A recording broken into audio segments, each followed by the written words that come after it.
30 news ವಿಶೇಷ ಬುಲೆಟಿನ್ಗೆ ಸ್ವಾಗತ. ನಾನು ಶರ್ಮಿತಾ ಶೆಟ್ಟಿ. ಕೊರೋನಾ ಎರಡನೇ ಅಲೆ ಜಾಸ್ತಿ ಆಗ್ತಿದೆ. ಹಾಗಾಗಿ ರಾಜ್ಯಾದ್ಯಂತ ಅದರಲ್ಲೂ ಬೆಂಗಳೂರಲ್ಲಿ ಲಾಕ್ಡೌನ್ ಜಾರಿಯಾಗುತ್ತಾ ಅಥವಾ ಕಠಿಣ ರೂಲ್ಸ್ ಅನ್ನು ಸರ್ಕಾರ ಜಾರಿಗೆ ತರುತ್ತಾ? ಬಹುತೇಕ ನಾಳೆ ಇದರ ಮಾರ್ಗಸೂಚಿಯನ್ನು ಸರ್ಕಾರ ಬಿಡುಗಡೆ ಮಾಡುವಂತ ಸಾಧ್ಯತೆ ಇದೆ. ಇದರ ಜೊತೆಗೆ ಮತ್ತಷ್ಟು ಮೇಜರ್ ಸುದ್ದಿ ಇದೆ, ಒಂದೊಂದಾಗಿ ನೋಡ್ತಾ ಹೋಗೋಣ.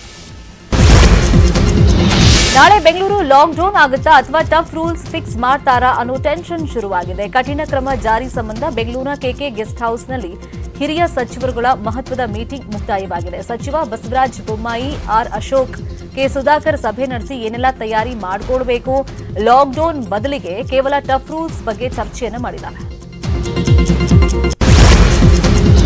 ಸರ್ಕಾರ ಲಾಕ್ಡೌನ್ ಇಲ್ಲ ಅಂತ ಹೇಳ್ತಾ ಇದೆ. ಸಚಿವ ಆರ್ ಅಶೋಕ್ ಮಾತನಾಡಿ ಮತ್ತೊಮ್ಮೆ ಲಾಕ್ಡೌನ್ ಇಲ್ಲ, ನಾಳೆ ಬೆಂಗಳೂರಿನ ಎಲ್ಲಾ ಶಾಸಕರ ಸಭೆ ನಡೆಯುತ್ತೆ. ನಾಳೆ ಸಭೆಯಲ್ಲಿ ಏನೆಲ್ಲ ಚರ್ಚೆ ಮಾಡಬೇಕು, ಮುಖ್ಯಮಂತ್ರಿಗಳ ಜೊತೆ ಚರ್ಚಿಸಿ ಬೆಂಗಳೂರಿಗೆ ವಿಶೇಷ ಮಾರ್ಗಸೂಚಿಯನ್ನು ಹೊರಡಿಸ್ತೀವಿ. ನೈಟ್ ಕರ್ಫ್ಯೂ ಮುಂದುವರೆಸುವ ಬಗ್ಗೆ ಸಿಎಂ ತೀರ್ಮಾನ ಕೈಗೊಳ್ಳಲಿದ್ದಾರೆ ಅಂತ ಹೇಳಿದ್ದಾರೆ. ಮಾನ್ಯ ಮುಖ್ಯಮಂತ್ರಿಗಳು ಸ್ಪಷ್ಟವಾಗಿ ಹೇಳಿದ್ದಾರೆ, ದೇರ್ ಇಸ್ ನೋ ಲಾಕ್ಡೌನ್. ಕಠಿಣ ಕ್ರಮಗಳನ್ನು ತೆಗೆದುಕೊಳ್ತೀವಿ. ಈ ನೈಟ್ ಕರ್ಫ್ಯೂ ಅನ್ನ ಮುಂದುವರಿಸಬೇಕೋ ಬೇಡವೋ ಅನ್ನೋ ತೀರ್ಮಾನವನ್ನು ಮುಖ್ಯಮಂತ್ರಿಗಳು ತೆಗೆದುಕೊಳ್ತಾರೆ. ಅವರ ವಿವೇಚನೆಗೆ ಬಿಟ್ಟಿದ್ದೀರಿ ಅದನ್ನು. ಮಾನ್ಯ ಮುಖ್ಯಮಂತ್ರಿಗಳು ಸ್ಪಷ್ಟವಾಗಿ ಹೇಳಿದ್ದಾರೆ, ದೇರ್ ಇಸ್ ನೋ ಲಾಕ್ಡೌನ್. ಖಾಸಗಿ ಆಸ್ಪತ್ರೆಗಳ ವಿರುದ್ಧ ಆರೋಗ್ಯ ಸಚಿವ ಡಾಕ್ಟರ್ ಕೆ ಸುಧಾಕರ್ ಗರಂ ಆಗಿದ್ದಾರೆ. ದೊಡ್ಡ ದೊಡ್ಡ ಆಸ್ಪತ್ರೆಗಳೇ ಬೆಡ್ ಕೊಟ್ಟಿಲ್ಲ, ಬೆಡ್ ಕೊಡದ ಬಗ್ಗೆ ನನಗೆ ಅಸಮಾಧಾನ ಇದೆ. ಅಂತಹ ಆಸ್ಪತ್ರೆಗಳ ವಿರುದ್ಧ ಇಂದಿನಿಂದ ಕ್ರಮ ಆಗುತ್ತೆ ಅಂತ ಖಾಸಗಿ ಆಸ್ಪತ್ರೆಗಳಿಗೆ ಸುಧಾಕರ್ ಎಚ್ಚರಿಕೆಯನ್ನು ಕೊಟ್ಟಿದ್ದಾರೆ. ಖಾಸಗಿ ಆಸ್ಪತ್ರೆಗಳು ಕೊಟ್ಟಿರುವಂಥ ಬೆಡ್ಗಳು ಇಲ್ಲಿ ಕೂಡ ನನಗೆ ಇನ್ನೂ ಕೂಡ ಸಮಾಧಾನ ಆಗಿಲ್ಲ. ಭಾಳ ದೊಡ್ಡ ಆಸ್ಪತ್ರೆಗಳ ಹೆಸರುಗಳು ನಾನು ಹೇಳಲಿಕ್ಕೆ ಹೋಗಲ್ಲ. ಇವತ್ತಿಂದ ಕ್ರಮಗಳು ಪ್ರಾರಂಭ ಆಗ್ತದೆ, ಸೂಚನೆಗಳನ್ನು ಕೊಟ್ಟಿದ್ದೇವೆ. ದಯವಿಟ್ಟು ಪ್ರತಿಯೊಂದು ಆಸ್ಪತ್ರೆ ಕೂಡ 50% ಮಿನಿಮಮ್ ಈಗ ಕೊಡಬೇಕು. ನೀವು ಸಹಕಾರ ಕೊಡದೇ ಇದ್ದರೆ ನಾವು ವಿಪತ್ತು ನಿರ್ವಹಣಾ ಒಂದು ಕಾಯ್ದೆ ಅಡಿಯಲ್ಲಿ ನಮಗೆ ಯಾವ ವ್ಯವಸ್ಥೆಯನ್ನಾದರೂ ಕೂಡ ಸರ್ಕಾರನೇ ಇವತ್ತು ನಾವು ಹತೋಟಿಗೆ ತೆಗೆದುಕೊಂಡು ಬೆಂಗಳೂರಿನ ಆಸ್ಪತ್ರೆಗಳಲ್ಲಿ ಆಕ್ಸಿಜನ್ ಸಿಗದೆ ರೋಗಿಗಳು ಪರದಾಟವನ್ನ ಪಡ್ತಾ ಇದ್ದಾರೆ. ಹೀಗಾಗಿ ಆಕ್ಸಿಜನ್ ಪೂರೈಕೆಗೆ ವಾರ್ ರೂಮ್ ಟೀಮ್ ರಚನೆಯನ್ನ ಮಾಡಲಾಗಿದೆ. ಕೋವಿಡ್ ರೋಗಿಗಳಿಗೆ ತೊಂದರೆ ಆಗದಂತೆ ಕ್ರಮವನ್ನ ಕೈಗೊಳ್ಳಲಾಗುತ್ತೆ. ಔಷಧ ನಿಯಂತ್ರಕರ ಕಚೇರಿಯಲ್ಲಿ ವಾರ್ ರೂಮ್ ಟೀಮ್ ರಚನೆ ಮಾಡಲಾಗಿದೆ. ಬೆಂಗಳೂರು ಮಹಾನಗರ ಸಾವಿನ ಊರಾಗ್ತಾ ಇದೆ. ಸುಮ್ಮನಹಳ್ಳಿ ಚಿತಾಗಾರದಲ್ಲಿ ಆಂಬ್ಯುಲೆನ್ಸ್ ಸಾಲುಗಟ್ಟಿ ನಿಂತಿವೆ. ಬೆಳಗ್ಗೆಯಿಂದ ಇದುವರೆಗೂ 22 ಮೃತದೇಹಗಳನ್ನು ತರಲಾಗಿದೆ. ಅಂತ್ಯಕ್ರಿಯೆಗೆ ಟೋಕನ್ ವ್ಯವಸ್ಥೆಯನ್ನ ಮಾಡಲಾಗಿದೆ. ಮೃತರ ಕುಟುಂಬಗಳಿಗೆ ರುದ್ರಭೂಮಿ ಸಿಬ್ಬಂದಿ ಟೋಕನ್ ಕೊಟ್ಟಿದ್ದಾರೆ. ಈಗ ಬಂದಿರುವಂತಹ ಮೃತದೇಹಗಳ ಅಂತ್ಯಕ್ರಿಯೆಗೆ ರಾತ್ರಿ 9:30 ತನಕ ಈಗಾಗಲೇ ಟೋಕನ್ ವಿತರಣೆ ಆಗಿದೆ. ಸಂಜೆಯೊಳಗೆ ಇನ್ನಷ್ಟು ಮೃತದೇಹಗಳು ಬರುವಂತ ಸಾಧ್ಯತೆಗಳಿವೆ. ಬೆಂಗಳೂರಿನ ಆಸ್ಪತ್ರೆಗಳಲ್ಲಿ ಕೊರೋನಾ ಬೆಡ್, ಆಕ್ಸಿಜನ್ ಜೊತೆಗೆ ಈಗ ಬಿಯು ನಂಬರ್ ಸಮಸ್ಯೆ ಕೂಡ ಉಂಟಾಗಿದೆ. ಬೆಂಗಳೂರಿನ ಕೆಸಿ ಜನರಲ್ ಆಸ್ಪತ್ರೆಯಲ್ಲಿ ಸೋಂಕಿತರು ಪರದಾಟವನ್ನ ಪಡ್ತಾ ಇದ್ದಾರೆ. ಬಿಯು ನಂಬರ್ ಸಿಗದೆ ಸೋಂಕಿತರು ಪರದಾಡ್ತಾ ಇದ್ದಾರೆ. ನಿನ್ನೆ ಸಂಜೆ ಸೋಂಕಿತರು ಕೊರೋನಾ ಟೆಸ್ಟ್ ಅನ್ನ ಮಾಡಿಸಿದ್ದಾರೆ. ಎಲ್ಲರಿಗೂ ಉಸಿರಾಟದ ಸಮಸ್ಯೆ ಕಾಣಿಸಿಕೊಂಡಿದೆ. ಆದರೆ ಬೆಂಗಳೂರು ಅರ್ಬನ್ ನಂಬರ್ ಜನರೇಟ್ ಆಗ್ತಾ ಇಲ್ಲ. ಖಾಸಗಿ ಆಸ್ಪತ್ರೆಗೆ ಹೋಗ್ತೀವಿ ಅಂದ್ರೂ ಬಿಯು ನಂಬರ್ ಸಿಗ್ತಾ ಇಲ್ಲ. ನಿನ್ನೆ ರಾತ್ರಿ 12 ಗಂಟೆಗೆ ಆಸ್ಪತ್ರೆಗೆ ಕರ್ಕೊಂಡು ಬಂದಿದ್ದಾರೆ. ಬೇರೆ ಆಸ್ಪತ್ರೆಗೆ ಹೋಗ್ತೀವಿ ಅಂದ್ರೆ ಬಿಯು ನಂಬರ್ ಕೊಡ್ತಾ ಇಲ್ಲ ಅಂತ ಅಳಲನ್ನ ತೋಡ್ಕೊಂಡಿದ್ದಾರೆ. ಕಾಳಸಂತೆಯಲ್ಲಿ ರೆಮ್ಡೆಸಿವಿರ್ ಇಂಜೆಕ್ಷನ್ ಮಾರಾಟ ಮಾಡ್ತಾ ಇದ್ದ 3 ಬೆಂಗಳೂರು ಸಿಸಿಬಿ ಪೊಲೀಸರು ಬಂಧಿಸಿದ್ದಾರೆ. ನ್ಯೂಸ್ 18 ವರದಿ ಬೆನ್ನಲ್ಲೇ ಸಿಸಿಬಿ ಕಾರ್ಯಾಚರಣೆ ನಡೆಸಿದೆ. JUBIR ಹೆಸರಿನ ರೆಮ್ಡೆಸಿವಿರ್ ಇಂಜೆಕ್ಷನ್ ಮಾರಾಟ ಮಾಡ್ತಾ ಇದ್ರು. ಸದ್ಗುಂಟೆಪಾಳ್ಯದ ಗುರುಶ್ರೀ ಮೆಡಿಕಲ್ನಲ್ಲಿ ಸುಮಾರು 3,400 ಮೌಲ್ಯದ ಒಂದು ಇಂಜೆಕ್ಷನ್ 10,500ಕ್ಕೆ ಮಾರಾಟ ಮಾಡಲಾಗ್ತಾ ಇತ್ತು. 11 JUBIR ಇಂಜೆಕ್ಷನ್ ಬಾಟಲ್ ಅನ್ನ ಸಿಸಿಬಿ ಪೊಲೀಸರು ಸೀಸ್ ಮಾಡಿಕೊಂಡಿದ್ದಾರೆ. ರಾಜೇಶ್, ಶಕೀಬ್ ಹಾಗೇನೆ ಸೋಹೇಲ್ ಅನ್ನೋರನ್ನ ಬಂಧಿಸಿ ಎಲ್ಲಿಂದ ಇಂಜೆಕ್ಷನ್ ತಂದು ಮಾರಾಟ ಮಾಡಿದ್ರು ಅನ್ನೋ ಬಗ್ಗೆ ವಿಚಾರಣೆ ಮಾಡ್ತಾ ಇದ್ದಾರೆ. ಧಾರವಾಡದ ಗೌರಿಶಂಕರ ಹಾಸ್ಟೆಲ್ ಸೀಲ್ ಡೌನ್ ಮಾಡಲಾಗಿದೆ. ಹಾಸ್ಟೆಲ್ನ 25 ವಿದ್ಯಾರ್ಥಿಗಳಿಗೆ ಕೊರೋನಾ ಪಾಸಿಟಿವ್ ಅನ್ನೋದು ಪತ್ತೆಯಾಗಿದ್ದು ಸಮಾಜ ಕಲ್ಯಾಣ ಇಲಾಖೆಯ ವಿದ್ಯಾರ್ಥಿ ನಿಲಯಕ್ಕೆ ಬೀಗ ಹಾಕಲಾಗಿದೆ. ಇಡೀ ದೇಶದಲ್ಲಿ ಲಸಿಕೆ ಉತ್ಸವ ನಡೀತಾ ಇದೆ. 45 ವರ್ಷ ಮೇಲ್ಪಟ್ಟ ಎಲ್ಲರೂ ವ್ಯಾಕ್ಸಿನ್ ಅನ್ನ ಹಾಕಿಸಿಕೊಳ್ಳಬೇಕಾಗಿದೆ. ಆದರೆ ಮೈಸೂರು ಜಿಲ್ಲೆಯ ಗಿರಿಜನರು ಮಾತ್ರ ಲಸಿಕೆಯನ್ನ ಹಾಕಿಸಿಕೊಳ್ಳೋದಕ್ಕೆ ಬರ್ತಾ ಇಲ್ಲ. ಲಸಿಕೆ ಹಾಕಿಸಿಕೊಳ್ಳಿ ಅಂತ ಗಿರಿಜನರ ಮನವೊಲಿಕೆಗೆ ಬಂದಂತ ಹುಣಸೂರು ತಾಲೂಕು ಆಡಳಿತಾಧಿಕಾರಿಗಳಿಗೆ ಸಿಕ್ಕಿದ್ದು ಬೈಗುಳ. ಬೇಕಿದ್ರೆ ನೀನೇ ಇನ್ನೂ 2-3 ಹಾಕಿಸ್ಕೋ, ಏನ್ ಹೇಳಿದ್ರು ನಾನು ಲಸಿಕೆ ತಗೊಳ್ಳೋದಿಲ್ಲ, ಕೊರೋನಾ ಬಂದಿರೋದು ಸಿಟಿ ಜನರಿಂದ, ನಮಗೆ ಕೊರೋನಾಗಿರೋನ ಬಂದಿಲ್ಲ, ನೀನೇ ಬೇಕಿದ್ರೆ ತೋಳಿಗೆ ಹೊಟ್ಟೆಗೆ ಎಲ್ ಬೇಕಾದ್ರೂ ಹಾಕಿಸ್ಕೊ ಅಂತ ಅಧಿಕಾರಿಗಳ ಮೇಲೆ ಹಾಡಿ ಜನ ತಿರುಗಿಬಿಟ್ರು.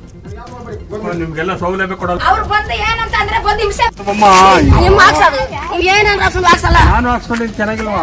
3 ಹಾಕ್ಸ ನೀವೇ ಇಲ್ಲಿ ಹೊಟ್ಟೆ ಬರ್ತಾ ಇಲ್ಲಿ ಕರ್ತಾ ಇಲ್ಲಿ ಕರ್ಸಿ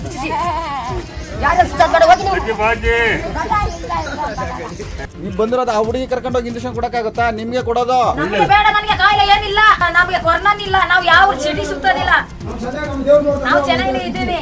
ಓಕೆ ಗೊತ್ತಾಗಿಲ್ಲ ನಾವು ಇದೆಲ್ಲ ಮನೆಯಲ್ಲಿ ಮಾಡ್ತೇವೆ. ನೀವು ಆ ಕಡೆ ಚಪ್ಪಲ್ ಬಿಟ್ಟು ಆ ಕಡೆ ಮಡಿಕೆ. ಆಯ್ತು ನೀವು ಮಾಡಿ ಅಲ್ಲ ನಾವು ಹೊರಗಡೆ ಕಳ್ಸ್ತೀವಿ. ನಾನು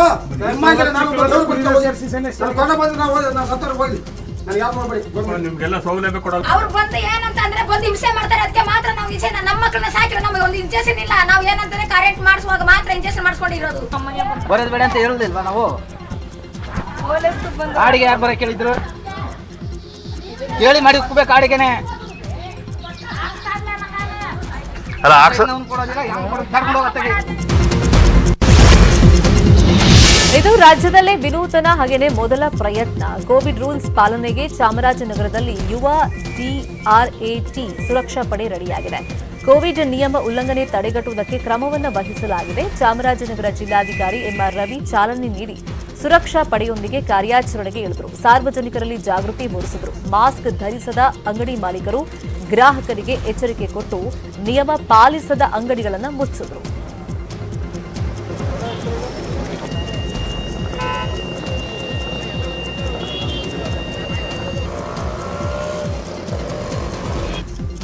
ಈ ಸುರಕ್ಷಾ ಪಡೆಯಲ್ಲಿ ಒಂದೊಂದು ಟೀಮ್ನಲ್ಲಿ 5-5 ಜನ ಇರ್ತಾರೆ.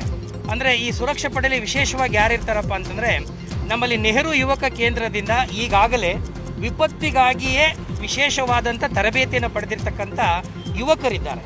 ಯಾರು ಈ ಒಂದು ಕೋವಿಡ್ ಶಿಷ್ಟಾಚಾರವನ್ನು ಉಲ್ಲಂಘಿಸ್ತಾರೆ, ಮಾಸ್ಕ್ ಧರಿಸೋದಿಲ್ಲ ಮತ್ತು ಸಭೆ ಸಮಾರಂಭಗಳಲ್ಲಿ ನಿಗದಿತ ಪ್ರಮಾಣಕ್ಕಿಂತ ಜಾಸ್ತಿ ಜನ ಇರ್ತಾರೆ, ಬಸ್ನಲ್ಲಿ 2 ವೀಲರ್ಗಳಲ್ಲಿ ಮಾಸ್ಕ್ ಇಲ್ಲದೆ ಓಡಾಡ್ತಾರೆ, ಈ ರೀತಿ ಜನಸಂದಣಿ ಇರ್ತಕ್ಕಂಥ ಜಾಗಗಳು, ಹೋಟೆಲ್ಗಳು, ಅಂಗಡಿಗಳು ಮಾಲೀಕರುಗಳು ಒಂದು ವೇಳೆ ಮಾಸ್ಕ್ ಇಲ್ಲದೇ ಇರೋರನ್ನ ಒಳಗಡೆ ಬಿಟ್ಕೊಂಡು ವ್ಯಾಪಾರ ಮಾಡಿದ್ದೆ ಆದರೆ ಆ ಅಂಗಡಿಗಳನ್ನೆಲ್ಲ ಮುಚ್ಚಿಸೋ ಕೆಲಸ ಮತ್ತು ಲೈಸೆನ್ಸ್ ರದ್ದು ಮಾಡೋ ಕೆಲಸವನ್ನು ಕೂಡ ನಾವು ಇವತ್ತಿನಿಂದ ಬಹಳ.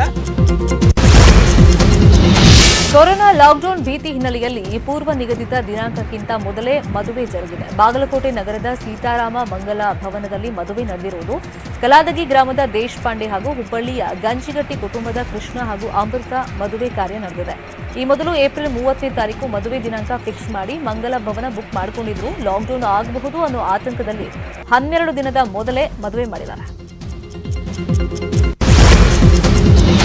ರಾಜ್ಯ ಸರ್ಕಾರಕ್ಕೆ ಕೆಪಿಸಿಸಿ ಅಧ್ಯಕ್ಷ DK ಶಿವಕುಮಾರ್ ತೀವ್ರ ತರಾಟೆಗೆ ತಗೊಂಡಿದ್ದಾರೆ. ಜನ ಇದ್ರೆ ಜೀವನ, ಜನ ಇದ್ರೆ ರಾಜ್ಯ ಆರ್ಥಿಕತೆ.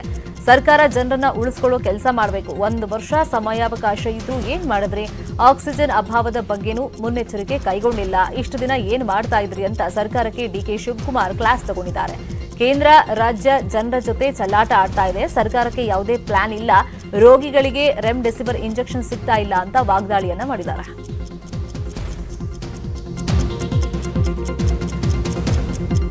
ನಿಮ್ಗೆ ನಾವು 1 ವರ್ಷ ಅವಕಾಶ ಮಾಡಿಕೊಟ್ಟಿದ್ದೇವೆ.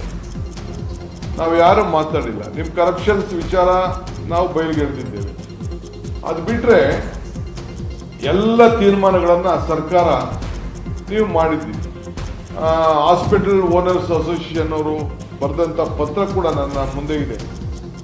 ಪಾನ private hospital nursing homes association ಅವರು ನಮ್ಮ ಕೈಯಲ್ಲಿ acute shortage of oxygen supply ಇದನ್ನು ಮಾಡೋಕ್ಕಾಗದೆ ನಮಗೆ ಡಿಮ್ಯಾಂಡ್ ಈ ಥರ ಆಗ್ತಾ ಇದೆ, ನಮ್ಮ ಕೈಯಲ್ಲಿ ಭಾಳ ಕಷ್ಟ ಆಗ್ತಾ ಇದೆ ಅಂತೇಳಿ ಈ ಬೆಡ್ಗಳ ವಿಚಾರದಲ್ಲಿ ಕರೆಂಟ್ ಸಿಚುವೇಶನ್ ಎಲ್ಲ ಕೂಡ ನಮಗೆ ಟೈಮ್ ಇಲ್ಲ, ಇದ್ರ ಬಗ್ಗೆ ಕೂಡ ಅವರು ಕೂಡ ತಿಳಿಸಿದ್ದಾರೆ. ನಾನು ಯಾಕೆ ಇದನ್ನು ಹೇಳ್ತಾ ಇದ್ದೀನಿ ಅಂತಂದರೆ, ನಿಮ್ಮದು ಸರಿಯಾದ ರೀತಿಯಲ್ಲಿ ಪ್ಲಾನಿಂಗ್ ಇಲ್ಲ ಅಂದಮೇಲೆ ಮುಂದಕ್ಕೆ ಏನು ಆಗಬೇಕು ಅನ್ನೋದನ್ನ ತಯಾರು ಮಾಡ್ಕೊಳ್ಳಿಲ್ಲ. ಕೊರೋನಾ ಪಾಸಿಟಿವ್ ಕೇಸ್ ಹೆಚ್ಚಳ ವಿಚಾರ ಸಂಬಂಧ ಬೆಂಗಳೂರಲ್ಲಿ ಸಂಸದ DK ಸುರೇಶ್ ಕಿಡಿಕಾರಿದ್ದಾರೆ. ಸರ್ಕಾರದ ಮಂತ್ರಿಗಳಿಗೂ ಹೊಂದಾಣಿಕೆ ಇಲ್ಲ, ಅಧಿಕಾರಿಗಳಿಗೂ ಹೊಂದಾಣಿಕೆ ಇಲ್ಲ, ಬೇಕಾಬಿಟ್ಟಿ ಟೆಸ್ಟ್ ಮಾಡ್ತಾ ಇರೋದು ಗಮನಕ್ಕೆ ಬಂದಿದೆ. ಸಾರ್ವಜನಿಕರ ಜೊತೆ ಸರ್ಕಾರ ಚೆಲ್ಲಾಟವಾಡ್ತಾ ಇದೆ. ಲ್ಯಾಬ್ ಟೆಕ್ನಿಷಿಯನ್ಸ್ ಟೆಸ್ಟಿಂಗ್ ಪ್ರಕರಣ ಹೊರಗಡೆ ಬಂದಿದೆ. ಇಷ್ಟಾದರೂ ಸರ್ಕಾರ ಸರಿಯಾಗಿ ಅದನ್ನ ಪರಿಗಣಿಸ್ತಾ ಇಲ್ಲ. ಆರೋಗ್ಯ ಇಲಾಖೆ ನಾವು ಮಾಡಿದ್ದೇ ಸರಿ ಅಂತ ಹೊರಟಿದೆ. ದಿನನಿತ್ಯಲೂ ಸಾವಿನ ಸಂಖ್ಯೆ, ಸೋಂಕಿನ ಸಂಖ್ಯೆ ಜಾಸ್ತಿ ಆಗ್ತಾ ಇದೆ. ಜನರ ಜೊತೆ ಸರ್ಕಾರ ಚೆಲ್ಲಾಟವಾಡ್ತಾ ಇದೆ ಅಂತ ಕಿಡಿಕಾರಿದ್ದಾರೆ. ಯಾವುದೇ ಮಂತ್ರಿಗಳಿಗೆ ಹೊಂದಾಣಿಕೆ ಇಲ್ಲ, ಅಧಿಕಾರಿಗಳಿಗೂ ಹೊಂದಾಣಿಕೆ ಇಲ್ಲ. ಇದು ಎದ್ದು ಕಾಣ್ತಾ ಇದೆ. ಇದು ಸಾರ್ವಜನಿಕರಿಗೆ ಸಂಕಷ್ಟ ತರುವಂಥ ದಿನಗಳು. ಸಾರ್ವಜನಿಕರು ಸರ್ಕಾರ ಏನಾರ ನಂಬ್ಕೊಂಡು ಕೂತ್ಕೊಂಡ್ರೆ ನಿಮ್ಮ ಜೀವ ತೆಗೆಯೋದು ಗ್ಯಾರಂಟಿ. ಈ ಕೋವಿಡ್ ಪಾಸಿಟಿವ್ ನೆಗೆಟಿವ್ RT-PCR ಟೆಸ್ಟ್ಗಳು ಏನು ಮಾಡ್ತಾ ಇದ್ದಾರೆ ಅದು ಬೇಕಾಬಿಟ್ಟಿ ಮಾಡ್ತಾ ಇರ್ತಕ್ಕಂಥದ್ದು ಎಲ್ಲರ ಕಣ್ಗೂ ಕಾಣಿಸ್ತಾ ಇದೆ. ಸಂಖ್ಯೆ ದಿನದಿಂದ ದಿನಕ್ಕೆ ಜಾಸ್ತಿ ಆಗ್ತಾ ಇದೆ. ಇವರೇನು ಡೇಟಾ ಸಾವಿನ ಸಂಖ್ಯೆ ಕೊಡ್ತಾ ಇದ್ದಾರೆ ಅದಕ್ಕೆ 3ರಷ್ಟು ಜನ ಸಾಯ್ತಾ ಇದ್ದಾರೆ. ಯಾವುದೇ ಮಂತ್ರಿಗಳಿಗೆ ಹೊಂದಾಣಿಕೆ ಇಲ್ಲ. ಬೆಳಿಗ್ಗೆಷ್ಟೇ ರಾಜ್ಯ ಸರ್ಕಾರದ ವಿರುದ್ಧ ಸಂಸದ ಡಿಕೆ ಸುರೇಶ್ ಕಿಡಿಕಾರಿದ್ರು. ಆದರೆ ಮಧ್ಯಾಹ್ನ ಅವರೇ ಕೊರೋನಾ ರೂಲ್ಸ್ ಬ್ರೇಕ್ ಮಾಡಿದ್ದಾರೆ. ರಾಮನಗರದ ವಡ್ಡರಹಳ್ಳಿಯಲ್ಲಿ ಡಿಕೆ ಸುರೇಶ್ ಚೆಕ್ ಡ್ಯಾಂಗೆ ಗುದ್ದಲಿ ಪೂಜೆ ಕಾರ್ಯಕ್ರಮದಲ್ಲಿ ಪಾಲ್ಗೊಂಡಿದ್ರು. ಈ ವೇಳೆ ನೂರಾರು ಕಾಂಗ್ರೆಸ್ ಕಾರ್ಯಕರ್ತರು ಕಾರ್ಯಕ್ರಮದಲ್ಲಿ ಜಮಾಯಿಸಿ ಕೋವಿಡ್ ನಿಯಮ ಉಲ್ಲಂಘನೆ ಮಾಡಿದ್ದಾರೆ. ಸಾಮಾಜಿಕ ಅಂತರ ಇಲ್ಲ, ಮಾಸ್ಕ್ ಕೂಡ ಹಾಕಿರಲಿಲ್ಲ. ಯಾದಗಿರಿ ಜಿಲ್ಲೆಯಲ್ಲಿ ಕೊರೋನಾ ಸ್ಫೋಟವಾಗಿದೆ. ದಿನೇ ದಿನೇ ಕೊರೋನಾ ಪ್ರಕರಣಗಳು ಜಾಸ್ತಿ ಆಗ್ತಾ ಇದೆ. ನಿನ್ನೆ 153 ಕೊರೋನಾ ಪ್ರಕರಣಗಳು ಬೆಳಕಿಗೆ ಬಂದಿದೆ. ನಿಷೇಧದ ನಡುವೆ ಯಾದಗಿರಿ ಜಿಲ್ಲೆಯಲ್ಲಿ ಜಾತ್ರೆಗಳು ನಡೀತಾ ಇದೆ. ಭಕ್ತಿ ಲಿಂಗೇಶ್ವರ ಜಾತ್ರೆ ನಿನ್ನೆ ನಡೆದಿದೆ. ಸಾವಿರಾರು ಸಂಖ್ಯೆಯಲ್ಲಿ ಜನ ಅಲ್ಲಿ ಸೇರಿದ್ರು. ಜಾತ್ರೆ ನಿಷೇಧ ಮಾಡಿದ್ರೂ ಜಿಲ್ಲಾಡಳಿತದ ಆದೇಶ ಪಾಲನೆ ಮಾಡದೆ ಗ್ರಾಮಸ್ಥರು ಜಾತ್ರೆಯನ್ನ ಮಾಡಿದ್ದಾರೆ. ಜಾತ್ರೆಗಳಿಂದ ಕೊರೋನಾ ಕೇಸ್ಗಳು ಜಾಸ್ತಿ ಆಗ್ತಾ ಇದೆ.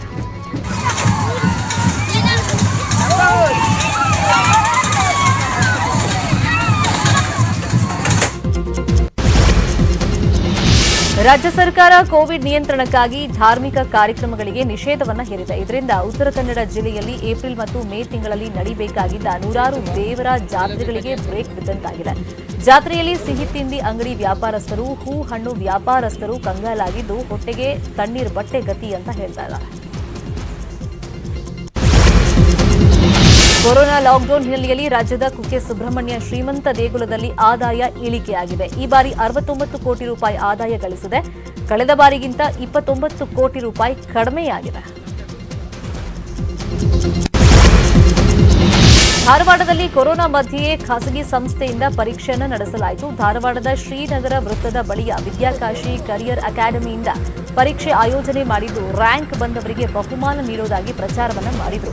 ಪರೀಕ್ಷೆಗೆ ನೂರಾರು ವಿದ್ಯಾರ್ಥಿಗಳು ಆಗಮಿಸಿದರು.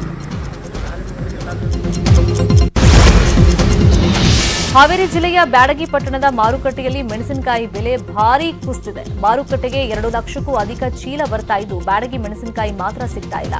ಹೊರ ರಾಜ್ಯಗಳಿಂದ ಬ್ಯಾಡಗಿ ಮಾರುಕಟ್ಟೆಗೆ ಬರುವಂತ ರೈತರು ಸೂಕ್ತ ಬೆಲೆ ಸಿಗದೆ ಪರದಾಡುವಂತಾಗಿದೆ. 30 ರಿಂದ 35 ಸಾವಿರಕ್ಕೆ ಮಾರಾಟ ಆಗ್ತಾ ಇದ್ದ ಮೆಣಸಿನಕಾಯಿ ಈಗ ಕೇವಲ 15 ರಿಂದ 20 ಸಾವಿರ ರೂಪಾಯಿಗೆ ಮಾರಾಟ ಆಗ್ತಾ ಇದೆ. ದಿಢೀರ್ ಬೆಲೆ ಕುಸಿತದಿಂದ ರೈತರು ಕಂಗಾಲಾಗಿದ್ದಾರೆ.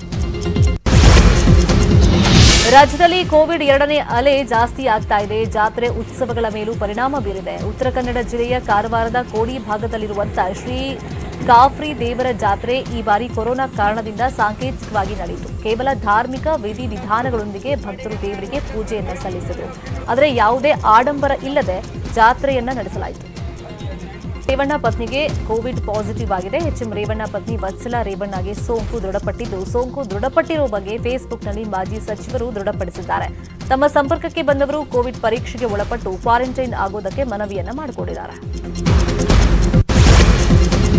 ದೇಶದಲ್ಲಿ ಕೊರೋನಾ ತೀವ್ರತೆಗೆ ಪ್ರಧಾನಿ ಮೋದಿ ಕಳವಳವನ್ನ ವ್ಯಕ್ತಪಡಿಸಿದ್ದಾರೆ. ಹಿರಿಯ ಸಚಿವರು, ಅಧಿಕಾರಿಗಳ ಜೊತೆ ಸಭೆ ನಡೆಸಿದ ಪ್ರಧಾನಿ ಮೋದಿ ಕೊರೋನಾ ಕಂಟ್ರೋಲ್ಗೆ ಸಲಹೆ ನೀಡಿದರು. ಪರೀಕ್ಷೆ, ಪತ್ತೆ, ಚಿಕಿತ್ಸೆಯನ್ನ ಮತ್ತಷ್ಟು ಚುರುಕುಗೊಳಿಸಿ ಸೋಂಕು ನಿಯಂತ್ರಣಕ್ಕೆ ರಾಜ್ಯಗಳ ಜೊತೆ ಸಂಪರ್ಕದಲ್ಲಿ ಇರಿ. ಲಸಿಕೆ ಹಂಚಿಕೆ ಪ್ರಮಾಣವನ್ನ ಹೆಚ್ಚಳ ಮಾಡಿ. ಆಸ್ಪತ್ರೆಗಳಲ್ಲಿ ವೆಂಟಿಲೇಟರ್, ಬೆಡ್ ಕೊರತೆ ಆಗಬಾರದು. ಸ್ಥಳೀಯ ಆಡಳಿತಗಳು ಈ ಬಗ್ಗೆ ಗಮನ ಹರಿಸಬೇಕು. ಇನ್ನು ರೆಮ್ಡೆಸಿವಿರ್ ಲಸಿಕೆ ದುರ್ಬಳಕೆ ಆಗಬಾರದು. ಲಸಿಕೆ ಉತ್ಪಾದನೆಯನ್ನು ಮತ್ತಷ್ಟು ಹೆಚ್ಚಿಸಬೇಕು. ಇದಕ್ಕೆ ದೇಶದ ಸಂಪನ್ಮೂಲ ಬಳಸಿಕೊಳ್ಳಬೇಕು. ಸಮನ್ವಯದಿಂದ ಮಾತ್ರ 2ನೇ ಅಲೆ ಎದುರಿಸೋದಕ್ಕೆ ಸಾಧ್ಯ ಅಂತ ಸಚಿವರಿಗೆ ಪ್ರಧಾನಿ ಸಲಹೆಯನ್ನು ಕೊಟ್ಟಿದ್ದಾರೆ. ಬಾಗಲಕೋಟೆಯಲ್ಲಿ ಕೊರೋನಾ ಅಟ್ಟಹಾಸ ಮಿತಿ ಮೀರ್ತಾ ಇದೆ. ಆದರೂ ಜನ ಮಾತ್ರ ಎಚ್ಚೆತ್ತುಕೊಂಡಿಲ್ಲ. ಕೊರೋನಾ ಹಿನ್ನೆಲೆಯಲ್ಲಿ ಗುಂಪು ಸೇರಬೇಡಿ ಅಂತ PSI ಹೇಳಿದ್ದೇ ತಪ್ಪಾಗ್ಬಿಟ್ಟಿದೆ. PSI ಜೊತೆ ಮಾಜಿ ಶಾಸಕ ವಿಜಯಾನಂದ ಕಾಶಪ್ಪನವರ್ ಬೆಂಬಲಿಗರು ವಾಗ್ವಾದಕ್ಕೆ ಇಳಿದಿದ್ದಾರೆ. ಇಳಕಲ್ ನಗರದ ಬಸವೇಶ್ವರ ವೃತ್ತದಲ್ಲಿ ಶರಣು ಶರಣಾರ್ಥಿ ಕಾರ್ಯಕ್ರಮದ ಜಾಥಾ ನಡೀತಾ ಇತ್ತು. ಗುಂಪು ಕೂಡಬೇಡಿ ಅಂತ PSI ಹೇಳಿದ್ದಾರೆ. ಇದಕ್ಕೆ ಕುಪಿತಗೊಂಡ ಬೆಂಬಲಿಗರು ಪಿಎಸ್ಐ ಎಸ್ಪಿ ಪಾಟೀಲ್ರೊಂದಿಗೆ ವಾಗ್ವಾದಕ್ಕೆ ಇಳಿದಿದ್ರು. ಬಳಿಕ ಪಿಎಸ್ಐ ಬೆಂಬಲಿಗರ ಮೇಲೆ ಲಾಠಿ ಬೀಸಿದ್ರು. ಇದಕ್ಕೆ ವಿಜಯಾನಂದ ಕಾಶಪ್ಪನವರ್ ಬೆಂಬಲಿಗರು ಆಕ್ರೋಶವನ್ನು ವ್ಯಕ್ತಪಡಿಸಿದ್ದಾರೆ.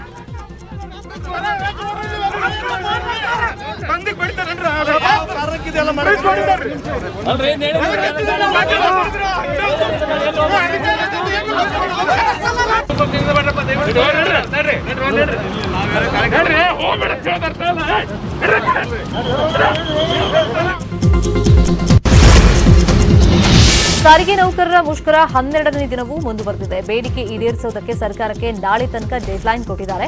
ಮಂಗಳವಾರದಿಂದ ಜೈಲ್ ಬರೋ ಚಳುವಳಿಗೆ ನಿರ್ಧಾರವನ್ನ ಮಾಡಲಾಗಿದ್ದು, ಅರ್ಧಕ್ಕರ್ಧ ಬಸ್ ಓಡ್ತಾ ಇದ್ರು ಸಾರಿಗೆ ಒಕ್ಕೂಟ ಪಟ್ಟನ್ನ ಬಿಡ್ತಾ ಇಲ್ಲ. ಸೋಮವಾರದ ನಂತರ ಮುಷ್ಕರ ಮತ್ತಷ್ಟು ತೀವ್ರಗೊಳ್ಳಲಿದೆ. 1 ಲಕ್ಷಕ್ಕೂ ಹೆಚ್ಚು ಜನರು ಜೈಲಿಗೆ ಹೋಗೋದಕ್ಕೆ ಸಿದ್ಧ.